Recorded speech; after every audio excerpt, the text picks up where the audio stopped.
Good afternoon, everyone, and welcome to another live from Studio B session here on Montana Public Radio. We'll be talking about the Missoula Symphony concert weekend that's coming up. I'm Michael Marsolek here in studio with a couple of special guests. And Nikolas Caoile is here, conductor, pianist, music educator. He's helping out as a guest conductor, helping out music director Julia Tai for this concert weekend. And joining us is pianist Jeffrey Biegel as well, award-winning pianist and performer all around the world. Welcome to, first of all, to both of you. Thanks for having us. Well, thank you. Great to be back. Well, and it is a trip back to Montana for you, Jeffrey. When was the last time you were here? I was actually here the first time in 2019, and same dates, same day, September 28, 29, Saturday, Sunday, 2019, we did the Gershwin Concerto in F, and that was Julia Tai's audition. Oh, yeah. And then 2 years ago, we did the Emperor Concerto in September. Right. Yeah. Wonderful. And why don't we talk just a little bit about your backgrounds and what brings you here and get right into the Gershwin celebration that's happening this weekend. Concerts tomorrow and Sunday. You can go to MissoulaSymphony.org for information. And Jeffrey, you've specialized certainly in playing the music of Gershwin. It's been part of what you've done, of course, but I noticed the commissioning of brand new works from living composers. It's been obviously a passion of yours and something you've really done quite a bit in your life. I have. I really enjoy working with living composers, seeing what they deliver and helping add to the repertoire. I was 12 years old when I first learned a new solo piano sonata by a living composer, and actually getting the feedback from the composer is really quite incredible. And it's actually enhanced a lot of my playing of the standard repertoire because I feel like the composers are human, not just a picture on the wall or a bust on the piano. And it really does change the way I hear and interpret all the music. But the Gershwin's very powerful music to me because it's so quintessentially American. But there's a lot of the missing pieces that a lot of people don't know and I didn't know. And that really helped me in shaping the performance of the Rhapsody in Blue back to the pretty much original manuscripts that he played and wrote. Has that been something that's been, I know we're celebrating the 100th anniversary of Rhapsody in Blue this year, and a number of orchestras, including even around Montana, have been celebrating. Is that something that you have kind of worked to help expose and to talk about the various versions? Because I know that is something that comes up. I plug the 1924 piano part into the various orchestrations. And it has a lot of missing measures and some directives in there, like getting faster and not slower, or the ending is a little different. Just the overall style and my feeling about the piece has evolved over the years, treating it more as a kind of melting pot piece that Gershwin wrote pretty quickly to celebrate the world and how the world evolved by the 1920s, and just bringing out the Cuban influence and the Eastern European influence and the New York jazz and Harlem influence. And it's quite a remarkable piece, including ragtime, and his devotion to the music of Ravel and Debussy. So there's a lot of kind of hidden impressionism within his writing and the way I handle some of the softer sections. So it's evolved over time. I never changed anything. I just let the piece evolve over many years to try to get as close to what I felt he wanted it to be like. We're talking with Jeffrey Biegel, pianist, who's performing with the Missoula Symphony this weekend as part of the big Gershwin celebration. And he's sitting at the keyboard. We'll get him to play a piece for us here shortly as well. Nikolas Caoile is here as well, conductor. And you're music director and conductor of the Wenatchee Valley Symphony Orchestra, a Washington resident, a director of orchestras at Central Washington University. So you live in both worlds, quite a big world of education, right? Yeah, I've been in front of a lot of orchestras, educational orchestras, academic orchestras, youth orchestras, professional orchestras. And, to be honest, it's all very, very similar the way we do music. We're just constructing these masterpieces brick by brick and unifying all these people into some really meaningful live performances. Well, this is your first trip to Montana, or to Missoula. Yeah, this is my first to Missoula. I've been to Great Falls, I've been to Butte, and this is actually quite a treat. I flew from Seattle, and on my descent, looking down, it reminded me of Ellensburg, where I live.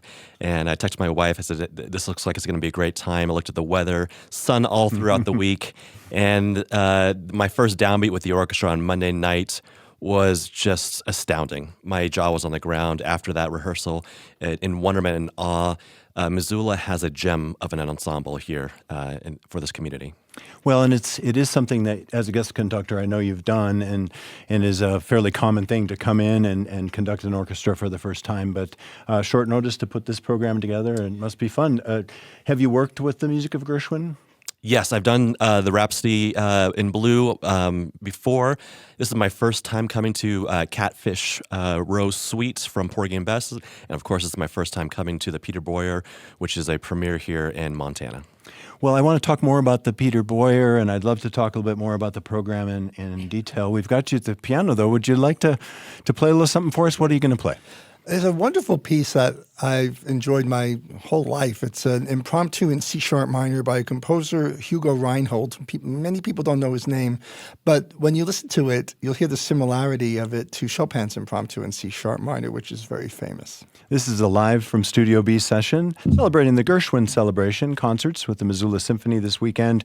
MissoulaSymphony.org. At the keyboard is Jeffrey Biegel. This is music of Hugo Reinhold.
performed live in Studio B here at Montana Public Radio. That's pianist Jeffrey Biegel. Music of Hugo Reinhold there, the impromptu in C minor. What a delightful piece. Isn't it great? I mean, I learned it from one of my previous teachers, Morton Estrin, who recorded it in a series of 4 or 5 record albums called Great Hits You Played When You Were Young. It was a wonderful series. It's a lot of the pieces that people learn, but they never hear recordings of, and that was one of them. And did you say that that's a bit less common in terms of just being in the short form repertoire? Oh, yeah, for sure. And I put it in the pianist's journey. I think it's in that recording. It's like almost 4 hours of piano music, and I didn't release them as CDs. The pianist's journey is all digital downloads, and there's a lot of music that I just wanted to record that I traveled with my whole life and just never had a chance to do it, and that was the opportunity to do it. And a lot of the pieces in there I also studied with Adele Marcus at Juilliard, so it's kind of a life story through music. Wonderful. Jeffrey Biegel is here to perform this weekend with the Missoula Symphony Orchestra, music of Gershwin on the program. It's a Gershwin celebration. Also joining us in the studio today is Nikolas Caoile, who's the guest conductor for the Missoula Symphony this weekend. The program will be Saturday night, 7:30, and a Sunday matinee at 3 p.m. as per usual at the Denison Theater in Missoula. Tickets and information at MissoulaSymphony.org. We talked a little bit about Rhapsody in Blue. We can certainly come back to that, but I would love to have you talk a little bit about this premiere. I understand that this piece, this new concerto composed by Peter Boyer, was commissioned by you, but it also includes trying to perform it in all 50 states, right? It is. It's actually the first 50-state project without buy-ins from orchestras, meaning I spent the quiet years of COVID just nestled alone and reaching out and raising all the money needed to pay Peter to write the piece, plus the copying costs for the conductor's score and the parts.